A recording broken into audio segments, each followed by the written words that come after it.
جی طارڑ صاحب، بلاول بھٹو زرداری صاحب بار بار مطالبہ کر رہے ہیں کہ یہ بزرگ سیاستدان جو ہیں ان کی 70 سال عمر ہے، 70 سال کی جو ان کی سیاست ہے وہ اس نے پاکستان کو کچھ نہیں دیا، یہ گھر بیٹھ جائیں۔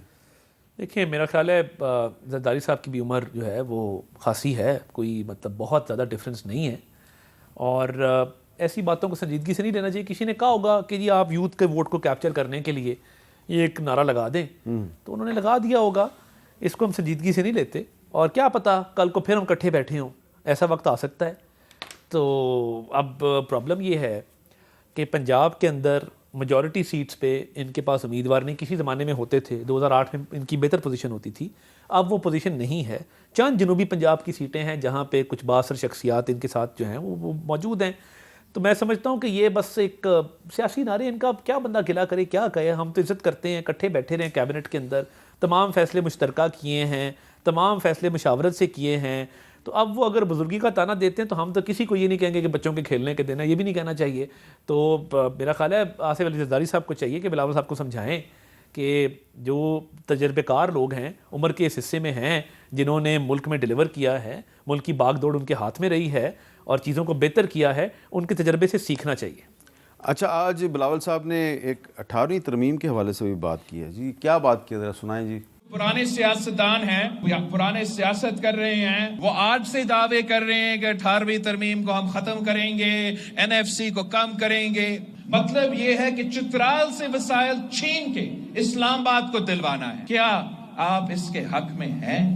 یہ بتائیں جی، آپ کو لگتا ہے، کیونکہ آپ بھی ایک اپوزیشن پارٹی ہیں، کہ 18ویں ترمیم جو ہے وہ خطرے میں ہے؟ بلاول صاحب صحیح کہہ رہے ہیں؟ دیکھیں پہلی بات تو یہ ہے کہ میں جو بلاول صاحب نے بیان دیا ہے اس کے اوپر کامنٹ ضرور کرنا چاہوں گا کہ نوجوان لوگوں کو آگے آنا چاہیے، اور یہ بات عمران خان صاحب نے بھی بڑی واضح طور پر کی اور ثابت کر کے دکھائی۔ آپ مراد سعید کی، باقی لوگوں کی، آج ہم بیٹھے ہوئے ہیں تو ان کی وجہ سے بیٹھے ہوئے ہیں، تو موقع دیا ہے۔ یہاں پر مسئلہ کیا ہے؟ مسئلہ یہ ہے کہ 3 ادوار میں آپ نے ملک کے وزیر اعظم رہے، آپ مجھے بتا دیں جو یہ کہتے ہیں کہ 2018 والا پاکستان چاہیے، بتائیں کہاں پر دودھ کی نہریں بہتی تھیں 2018 میں؟ بتائیں کیا آپ کی پرفارمنس تھی 3 ادوار میں، آپ نے کیا کیا؟ موٹر وے کی بار بار بات کی جاتی ہے، تو موٹر وے بھی تو کیا کوئی اپنے پیسوں سے انہوں نے بنائی؟ اگر جو سڑکیں بنائی ہیں ان کے اندر کمیشن اور جو ٹھیکے اور دوسرے ٹھیکیداروں کو ملتے ہیں پیسے، وہ سب کو پتہ ہے، پوری دنیا جانتی ہے۔ ٹھیک ہے، آپ بتائیں نا کہ آپ نے کوئی ایسا اسپتال بنایا ہو جہاں پر آپ اپنا علاج کروا سکیں، آپ کو علاج کے لیے بھی باہر جانا پڑتا ہے۔ آپ بتائیں کوئی ایسا تعلیمی ادارہ جو ہے آپ نے بنایا ہو جہاں پر آپ کے بچے پڑھ سکیں، آپ کے بچے باہر ہیں۔ تو جب آپ نے ملک کے اندر کیا کچھ نہیں ہے، صرف آئیں اور اقتدار کیا ہے، پیسے بنائیں، باہر رکھیں، اور پھر اس کا کوئی حساب۔ بلاول صاحب صحیح کہہ رہے ہیں۔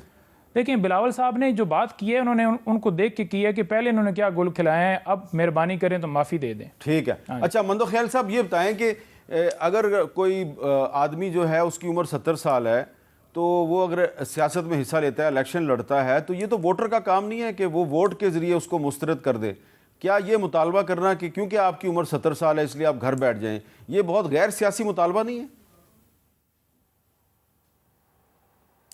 نہیں حامد میر صاحب، میرے خیال میں اس کو اگر اس نظر سے دیکھا جائے کہ پاکستان کی جو یوتھ ہے، اور الحمدللہ 18 سال کی ووٹر کا جو حق تھا وہ میں نے دلایا۔ میں عمران خان صاحب کا وکیل تھا اور یہ پٹیشن میں نے سینائی کورٹ میں داخل کیا اور 1.5 کروڑ نوجوانوں کو میں نے یہ حق دلوایا۔ آپ عمران خان کے بھی وکیل تھے؟ آپ عمران خان کے بھی وکیل تھے؟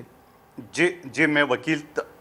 اچھا جی میں وکیل تھا، اور یہ جو 18 سال ووٹر کا جو حق ہے وہ میرے پٹیشن کی وجہ سے ہوا ہے، ٹھیک ہے، یہ تاریخ کا حصہ ہے۔ اچھا اس کے علاوہ اب پاکستان کے نوجوان کیا سوچیں گے حامد میر صاحب کہ یہ کیسا قانون ہے، یہ کیسا آئین ہے کہ ایک شخص، میں اس کی ماضی پہ نہیں جا رہا ہوں، نواز شریف صاحب کی، وہ جس طرح حکمران بنے، جس طرح اقتدار حاصل کیا ہے اس کو ایک طرف رکھے، وہ پاکستان کا وزیر اعظم بنتا ہے، اس کے بعد ایک کیس اٹھتا ہے، اس میں وہ سزا ہو جاتا ہے اور شاہی پروٹوکول میں سعودی عرب چلے جاتا ہے، پھر 6.5 سال بعد آ جاتا ہے اور آئین، قانون، ٹائم بارڈ، یہ عدالت کا وہ سب ختم ہو کے اور وہ بھی ہو جاتا ہے، پھر اس کے بعد وہ پھر دوبارہ وزیر اعظم بنتا ہے، پھر سزا ہو جاتی ہے، پھر جا کے لندن چلا جاتا ہے، پھر وہ اقتدار لڑنے کے لیے 4 سال بعد آتا ہے، جو کہ اسلام آباد ہائی کورٹ کا ٹائم وہ جو پیریڈ ہے اپیل داخل وہ 20 دن ہے، 4 سال بعد آتا ہے اور 4 سال بعد پھر اپیل منظور ہو جاتی ہے، پروٹیکٹیو بیل میں جاتے ہیں۔ تو یہ پاکستان کے نوجوان کیا سوچیں گے، اور جو نئے وکیل بن رہے ہیں وہ کیا سوچیں گے اس حوالے سے؟ پاکستان یہ بتاؤ کہ یہ ہمارا ملک ہے، یہ قانون ہے، یہ آئین ہے۔ اچھا، یہ پاکستان کے نوجوانوں کو اس وقت بھی سوچنا چاہیے تھا جب وہ